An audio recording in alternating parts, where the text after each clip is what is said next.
Quero que você abra a tua Bíblia lá em João, capítulo 20.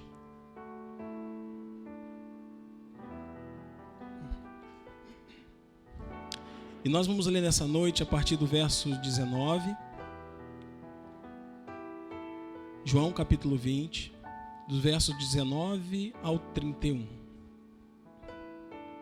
João capítulo 20, do verso 19 ao 31. Todos acharam? Amém? Glória a Deus. Assim diz a palavra do Senhor, através do apóstolo João. Ao cair da tarde naquele dia, o primeiro da semana, trancadas as portas da casa onde estavam os discípulos com medo dos judeus, veio Jesus, pôs-se no meio deles e disse-lhes: paz seja convosco. E dizendo isso, lhe mostrou as mãos e o lado. Alegraram-se, portanto, os discípulos, vendo o Senhor. Disse-lhe, pois Jesus, outra vez: paz seja convosco. Assim como o Pai me enviou, eu também vos envio. E havendo dito isso, soprou sobre ele e disse-lhes: recebei o Espírito Santo. Se de alguns perdoardes o pecado, serão os perdoados. Se lhes retiveres, são retidos. Ora, Tomé, um dos 12, chamado Dídimo, não estava com eles quando veio Jesus. Disseram-lhe então os outros discípulos: vimos o Senhor.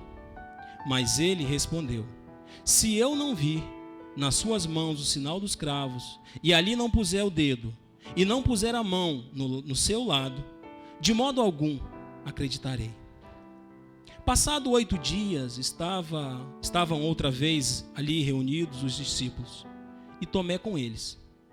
Estando as portas trancadas, veio Jesus, pôs-se no meio dele e disse-lhe: paz seja convosco. E logo disse a Tomé: põe o dedo aqui. Põe aqui o dedo e vê as minhas mãos. Chega também a mão e põe-te no meu lado. Não seja incrédulo, mas crente. Respondeu-lhe Tomé: Senhor meu Deus. Disse-lhe Jesus: por que me viste? Creste? Bem-aventurados os que não viram e creram. Na verdade, fez Jesus diante dos discípulos muitos outros sinais que não estão escritos nesse livro. Esses, porém, foram registrados para que creiais que Jesus é o Cristo, o Filho de Deus, e para que, crendo, tenhais vida em seu nome. Amém? Deus, muito obrigado, Pai, por a Tua palavra. Obrigado, Senhor, por mais esse momento na Tua presença. Que o Teu Espírito Santo possa verdadeiramente nessa hora tirar toda a ansiedade, toda a distração, tudo aquilo que possa tirar nossa atenção, ó Pai, do Teu Espírito Santo falar ao nosso coração. Nós nessa noite queremos ouvir a Tua voz, por isso fala conosco. Eu oro a Ti agradecido, em nome de Jesus. Amém. Glória a Deus. Queridos, esse texto, ele, para essa noite,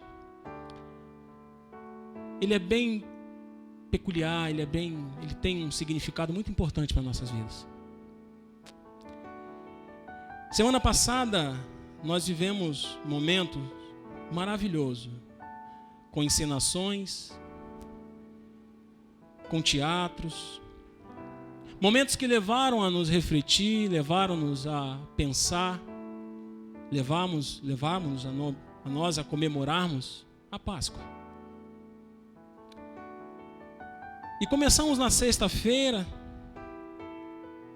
demos continuidade no domingo lá na Vila São João, e à noite nós encerramos aqui com a encenação,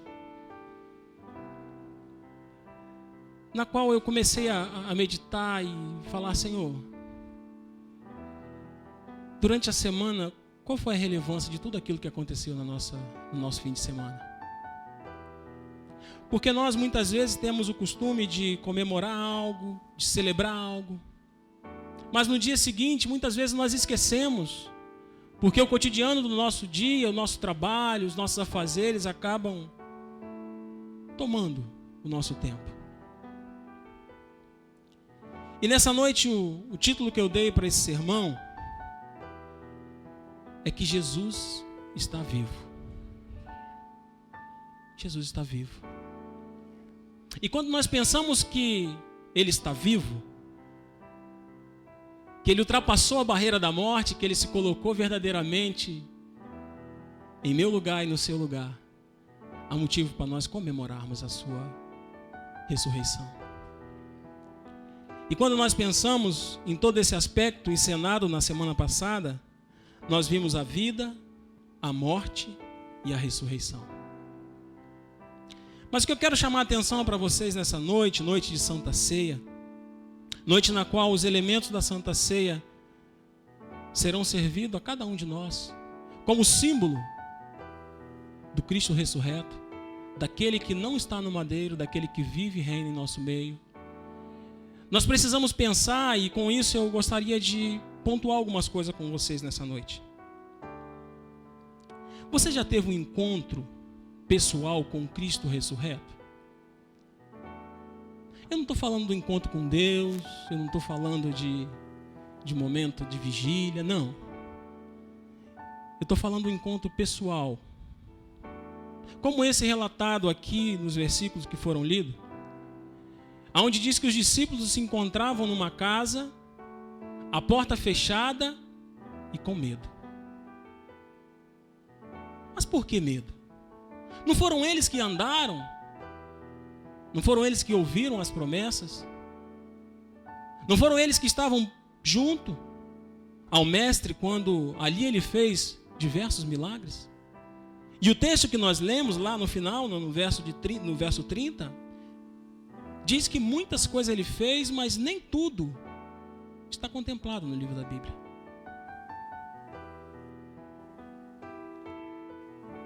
Ele já transformou a sua vida verdadeiramente?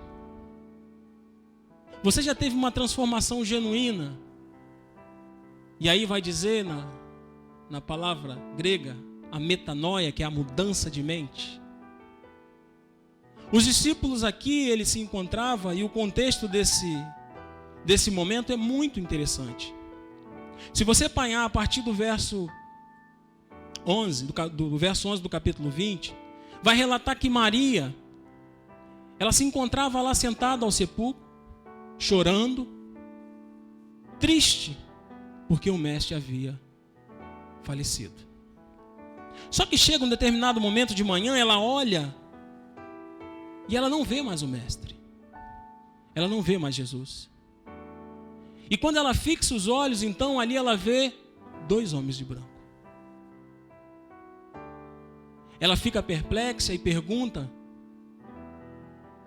Ela olha ao redor e vê um outro homem, e esse homem era Jesus, já ressurreto.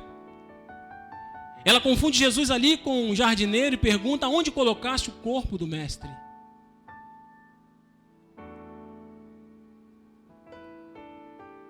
Ali estava um caos.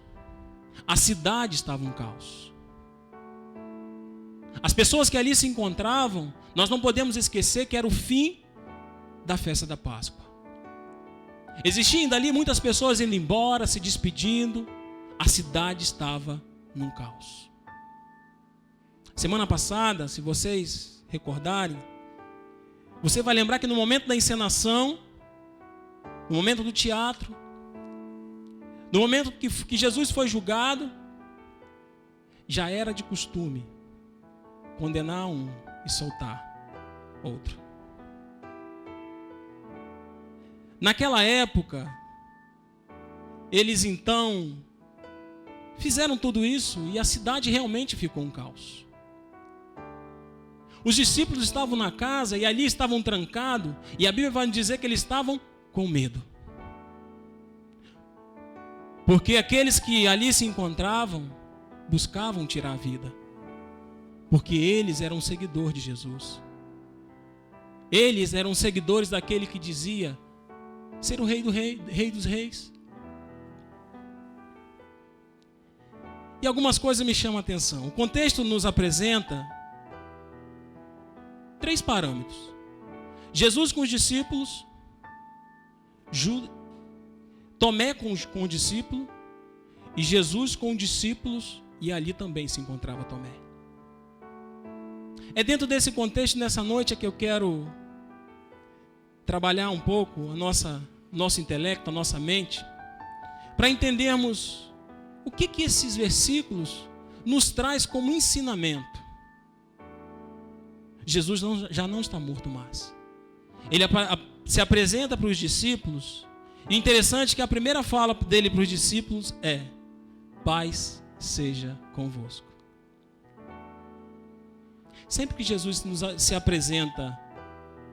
apresentou aos discípulos e se apresenta na minha vida e na tua vida, o que ele nos traz? Paz. Eles não poderiam entender nada do contexto que estava acontecendo se eles não estivessem em paz. Muitas vezes nós não entendemos o que Deus quer manifestar como a glória dele na nossa vida, porque nós não estamos em paz.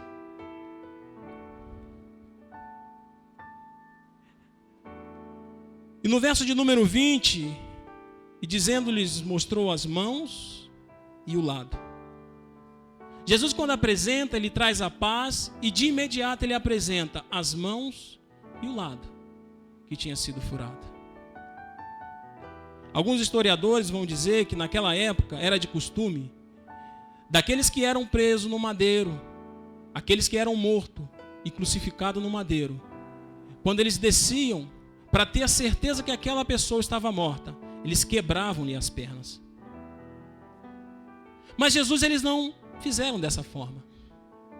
Os historiadores vai relatar que o que eles usaram foram furar a lateral do Senhor para constatar que ele realmente estava morto. Quando ele se apresenta aos discípulos, ele traz a paz naquele meio e ele apresenta as mãos e o lado furado. O contexto vai dizer que os discípulos então eles se alegram. E é interessante nós pensarmos que quando Marcos, Mateus e Lucas vai relatar isso, eles relatam de forma diferente. Lucas vai dizer que quando Jesus se apresenta aos discípulos, os discípulos estão ali e não reconhecem, e ele então, quando ele fala, que ele dialoga com os discípulos, então eles reconhecem, mas ficam em dúvida. Jesus então pergunta a ele: tem algo para comer?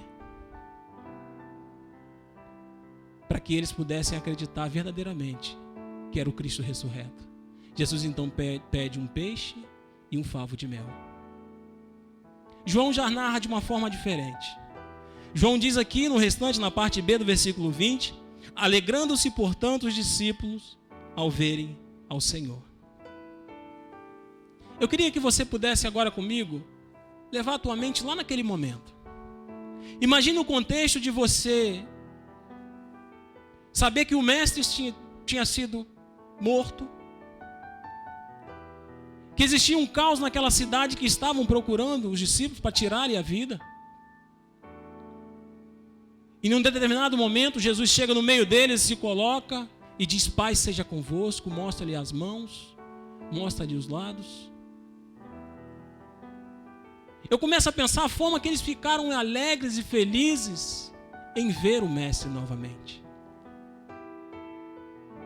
Nós não entramos propriamente dito ainda na parte do Tomé, mas se nós pensarmos por essa ótica, usarmos essa lente para poder fazer essa leitura, nós vamos entender que os discípulos também foram incrédulos.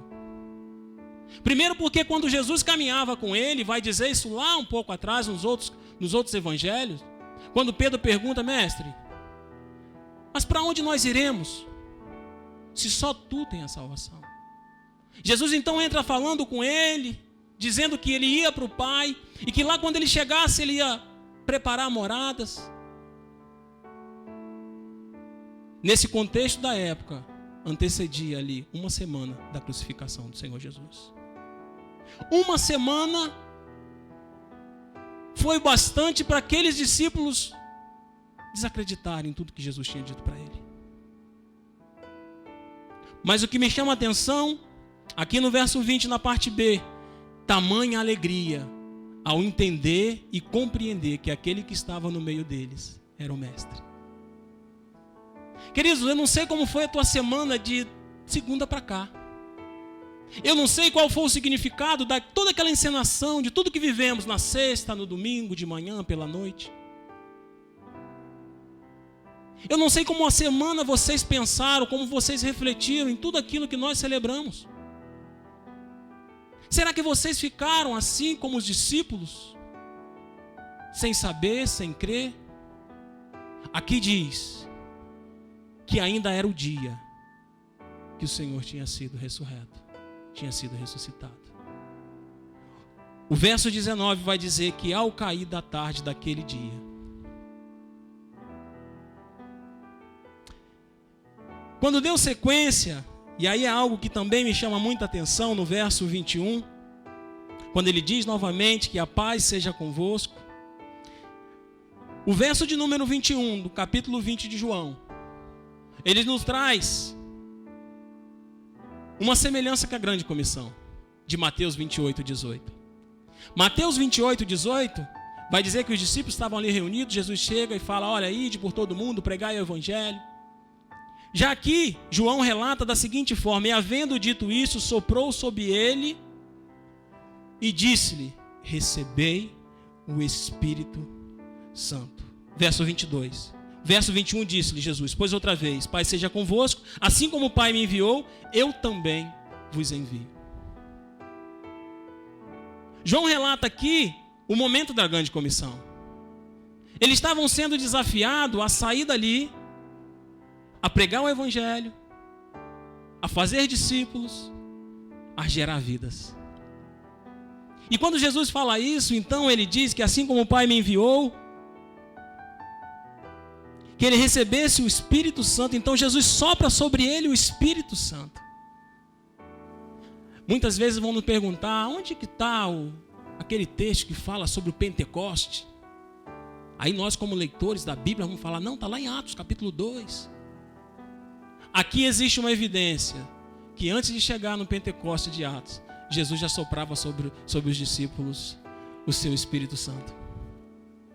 Jesus capacitava os discípulos para que eles pudessem ir pregar o evangelho, que eles pudessem caminhar, que eles fossem cheios, que eles fossem revestidos. Eu tenho certeza que nós temos buscado isso todo dia. Eu tenho certeza, e aí a minha pergunta já é provocativa mesmo, como é que foi a tua semana, como você idealizou tudo aquilo que nós vimos aqui ao fim da semana passada? Eu tenho certeza que pelo menos um instante durante esse período da semana, isso te chamou a atenção, você levou e voltou a refletir sobre tudo aquilo que nós ensinamos aqui.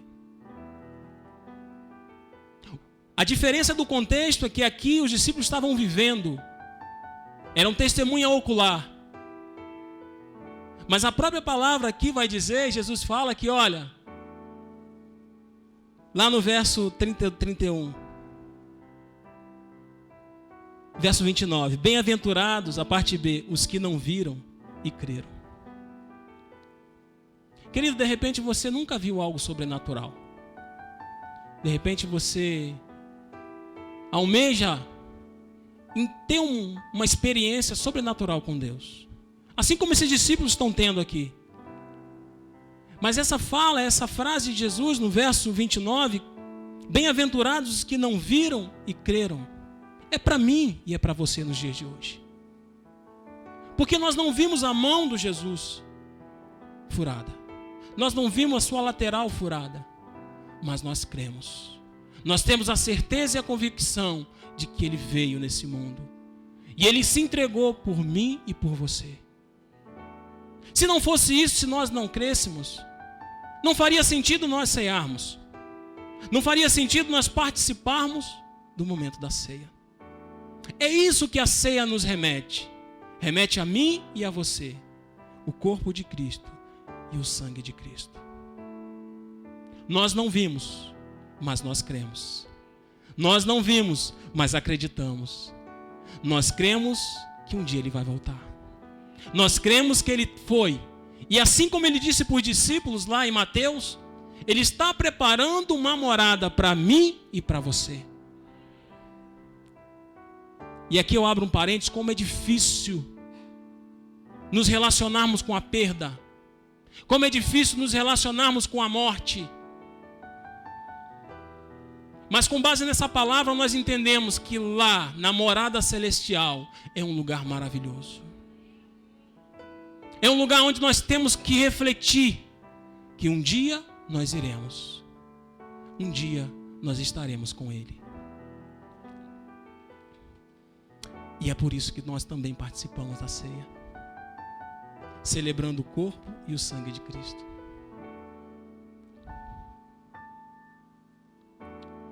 Jesus então traz sobre eles a paz. E aí nós podemos afirmar que Jesus é a paz. Querido, se você chegou nesse lugar com teu coração aflito, em meio a qualquer circunstância que você possa estar passando, você está num lugar onde o teu coração nesse momento tem que estar em paz. Não é porque eu estou pregando, não é porque a Dai está ministrando, é porque o Senhor está nesse lugar. E se você porventura ainda não está com teu coração em paz, eu creio que até o final desse culto ele vai ficar em paz. Porque se você veio nesse lugar, você veio buscar a paz. Os discípulos estavam aflitos e eles esperavam ter a paz. Jesus é a paz. Jesus chegou naquele lugar e trouxe a paz.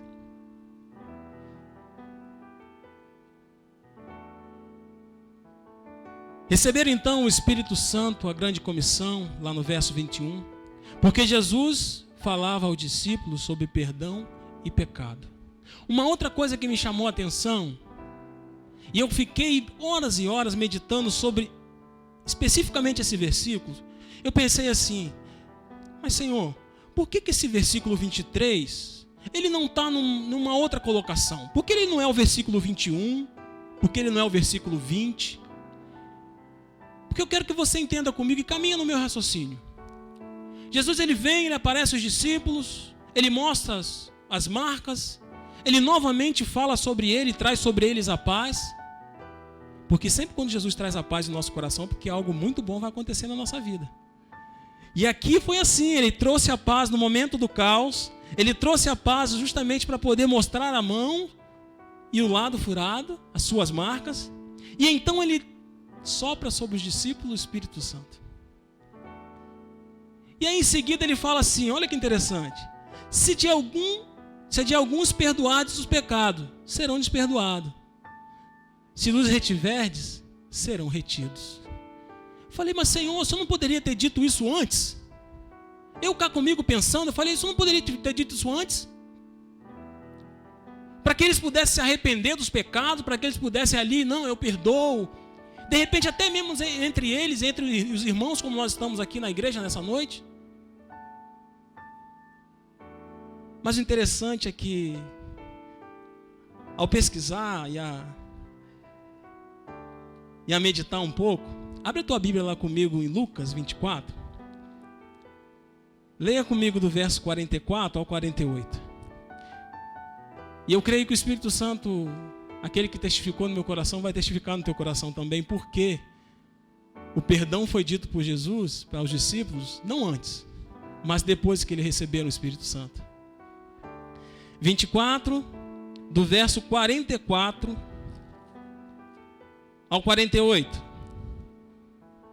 Diz assim, em seguida, Jesus lhe disse, são essas palavras que eu vos falei. Estando ainda convosco, importava-se cumprir tudo que a mim estava escrito na lei de Moisés, dos profetas e nos salmos. Verso 45. Então Jesus abriu o entendimento para compreender as Escrituras. E lhe disse-lhe, assim está escrito que Cristo havia de padecer e ressuscitar dentre os mortos no terceiro dia. E que em seu nome se pregasse arrependimento para a remissão dos pecados e para as nações, começando de Jerusalém. Vós sois testemunhos dessas coisas. Quando eu li essa versão no relato de Lucas, falei, nossa, está aqui a resposta. Está aqui a resposta porque que houve toda aquela apresentação, houve derramado o Espírito Santo e depois Jesus fala sobre arrependimento e perdão. Primeiro, porque a profecia ela precisava ser cumprida. A profecia ela precisava ser cumprida. A profecia, e aqui vai dizer, tanto dos profetas, de Moisés, dos profetas e nos salmos. Essa foi a primeira revelação que eu tive, que a profecia precisava ser cumprida. A segunda, eles precisavam compreender sobre as Escrituras. Eles precisavam compreender, porque eles já tinham ouvido falar. Jesus já tinha dito para ele, e aqui ele relata em Lucas isso: convém que o Filho do Homem padeça, mas ao terceiro dia ele ressuscite. Eles precisavam compreender que foi por amor. Foi simplesmente por amor. A mim, a vocês e a eles também. E por fim, eles precisavam entender que deveriam começar a partir deles. Quando Jesus fala aqui, no verso 23, se de alguns perdoardes os pecados, serão perdoados, e se retiveres, serão retidos. O entendimento que eu tive, meu irmão, minha irmã, que deveria começar deles. Eles não poderiam fazer nada a partir daquele momento se não tivesse perdoado. Se não tivesse liberado perdão para um irmão. De repente esse contexto está se falando, Jesus está falando até propriamente entre eles. Porque o versículo seguinte você vai entender que Judas não estava ali. Desculpa, Tomé não estava ali. E quando Tomé ele recebe a notícia, o que ele faz? Ele não acredita. Os discípulos vão felizes, alegres, e aí diz para Tomé assim: Tomé, vimos o Mestre, vimos o Senhor. E Tomé diz: se eu não ver suas mãos, o sinal dos cravos, e ali puser o dedo, e não puser as mãos no seu lado, de modo algum acreditarei.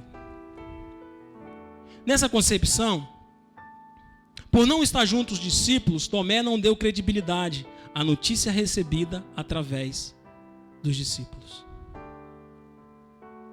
Eu não sei quantas vezes você deixou de vir à casa do Senhor, um culto de domingo, por alguma situação, por algum compromisso, enfim, ou às vezes até mesmo por falta de desejo, de vontade, que às vezes isso acontece. E de repente no dia seguinte alguém sentiu a tua falta aqui e falou assim: olha, eu vou ligar para a irmã fulana de tal, irmão fulano de tal, olha, o culto ontem foi uma bênção, um mover de Deus, algo sobrenatural, Deus desceu naquele lugar, eu senti a presença dele, ele falou ao meu coração. E de repente você, sendo essa pessoa que está recebendo essa notícia, fala assim: ixi, eu não acredito não, eu só acredito se eu estivesse lá. Isso não é desconfiança, isso é incredulidade. Tomé aqui ele não teve desconfiança. Tomé aqui ele foi incrédulo. Alguns vão pensar numa linha teológica que, poxa, Tomé foi incrédulo porque ele queria ter a comprovação. Outros vão falar que Tomé era incrédulo porque ele não acreditava. Mas a partir de onde nós conhecemos Tomé? A partir de onde Tomé faz parte de um contexto na Bíblia? Se você apanhar os 3 primeiros evangelhos, Tomé ele só se apresenta nos evangelhos quando Marcos, Mateus e Lucas vai falar assim: olha, os discípulos eram fulano, fulano, fulano, fulano, fulano e Tomé. João é o único que dá ênfase nessa situação toda vivida por Tomé.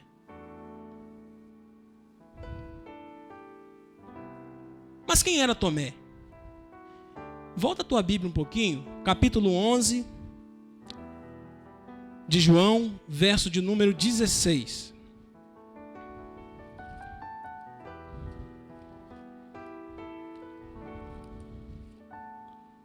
Verso de número 16 do capítulo 11. Deixa eu abrir aqui que eu tinha marcado. Opa. Vai dizer assim: então Tomé, chamado Dídimo, disse aos discípulos: vamos também nós para morrer com ele. Sabe que contexto é esse? É quando Pedro também está perguntando ao Senhor: Senhor, mas e nós? Para onde vamos? Nos versos anteriores. Quando diz aqui, respondeu-lhe Jesus. Então Jesus respondeu claramente e tal, e foi em todo o contexto de Lázaro. Esse Tomé que a Bíblia nos apresenta a partir de João capítulo 11, é o mesmo Tomé incrédulo que nesse momento já não está crendo mais que o Senhor ressurgiu dos mortos? Na minha concepção, ele não é esse mesmo Tomé. Se nós nos permitirmos conhecer Tomé a partir do capítulo 11, verso 16, você vai falar assim: não é esse Tomé que está falando. Deve ser um outro Tomé. Porque esse Tomé diz aqui que, olha, vamos nós com ele, para que morramos com ele.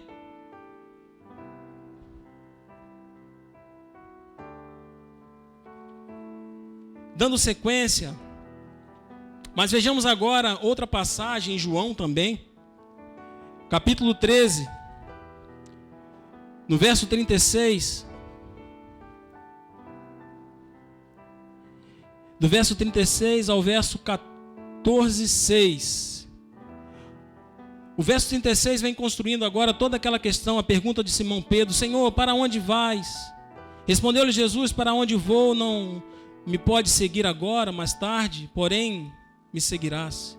E ele vem transcorrendo, quando chega aqui, no verso 5, disse-lhe Tomé: Senhor, verso 5 do capítulo 14, acompanha aí na tua Bíblia. Disse-lhe Tomé: Senhor, não sabemos para onde vais. Como saber o caminho? Respondeu-lhe Jesus: eu sou o caminho, a verdade e a vida. Ninguém vem ao Pai, senão por mim. Esse versículo é um versículo clássico que a gente muitas vezes recita. Mas esse versículo eu quero trazer à tua memória que é uma resposta de Jesus a quem? A Tomé. Aquele mesmo Tomé que está agora negligenciando a ressurreição do Cristo ressurreto. O mesmo Tomé que falou: olha, vamos com ele para que morramos com ele. O mesmo Tomé que diz aqui também que ele queria saber: Senhor, qual é o caminho? Como é que nós vamos saber o caminho?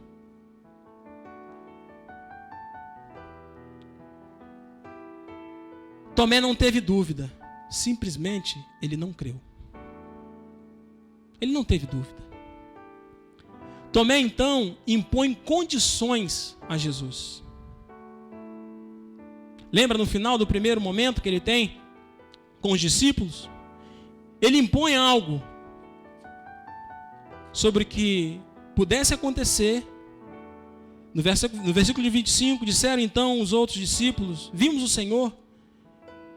E aí a parte bem em diante ele vai falar que ele só acreditaria se ele visse e tocasse.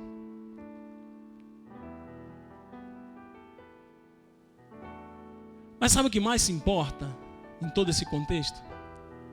Mesmo com toda essa incredulidade de Tomé, ele não saiu de junto dos discípulos. Ele obedeceu os discípulos. O final dos versículos de Lucas, quando relata esse mesmo episódio, Jesus vai dizer para o discípulo: olha, vão para a cidade lá, me espere. Jesus não mandou que eles ficassem trancados dentro daquele local. E aí eu me levo a pensar que Tomé, com todas as suas dúvidas, as suas incertezas, Tomé então sai porque ele estava triste, confuso. E quando ele volta e recebe essa notícia, ele fala: olha, se eu não ver, se eu não tocar, eu não acreditarei. E aqui a gente encontra duas linhas de pensamento. Uma linha da certeza, da confiança e da prova que Tomé queria tirar, e uma outra da incredulidade. Mas o que mais importa é que durante todo esse período, aí a Bíblia vai nos relatar que passou-se 8 dias. Imagina você comigo, meu irmão, minha irmã, 8 dias sem ter a certeza daquilo que você ouviu, sem ter a convicção daquilo que você esperava que acontecesse, mas você, pela tua incredulidade, não creu. E aí aqui me chama a atenção que Tomé ele não sai, ele fica. E quando a gente pensa, por que ele ficou? Se ele pediu todas essas provas e ele fez com que isso se ressaltasse aos discípulos, eu preciso ver, eu preciso tocar. Ele poderia muito bem sair, ir embora, falar, olha, vocês estão de brincadeira comigo e tal, ir embora. Não, ele ficou, ele permaneceu ali por 8 dias. E o texto vai nos relatar que novamente as portas estavam trancadas. Jesus se apresenta no meio deles. Só que dessa vez Tomé estava lá. Sabe o que eu aprendo com isso, meu irmão, minha irmã? Independente da nossa incredulidade, Jesus ele sempre vai nos surpreender. Em meio à nossa incredulidade, ele sempre vai se fazer presente. Não no meu tempo, não no seu tempo, não no tempo de Tomé, mas no tempo dele. Ele vem no tempo dele. Agora, a partir do verso 26, passado 8 dias, estavam outra vez reunidos os seus discípulos e Tomé estava com ele. Ei, Tomé. Querido, se nós tivéssemos a oportunidade de encontrar com Tomé, o que você falaria para Tomé? O que você, de repente, perguntaria a Tomé? Ô, seu cabeçudo, você tinha nada que desacreditar lá, rapaz? Precisava passar por aquilo tudo? Mas eu vejo que Jesus voltou porque Jesus faltava um. Na primeira vez que ele apareceu, tinha quantos? 10. Né? Faltava um. Judas já tinha traído. Faltava um. E aí agora quando você vê a parábola da ovelha perdida, você vê que ela faz significado agora na vida de Tomé. Jesus ele deixa tudo, ele volta por causa de uma ovelha perdida. Tomé estava perdido. Nas suas incertezas, nas suas ilusões, Tomé estava perdido. Jesus então volta e se apresenta a eles, e aí os versículos seguintes vai dizer, estando todos ali e tal, o que Jesus fala? Olha que interessante, vê lá na tua Bíblia no verso 26. O finalzinho do versículo 26. O que ele fala? Paz seja convosco.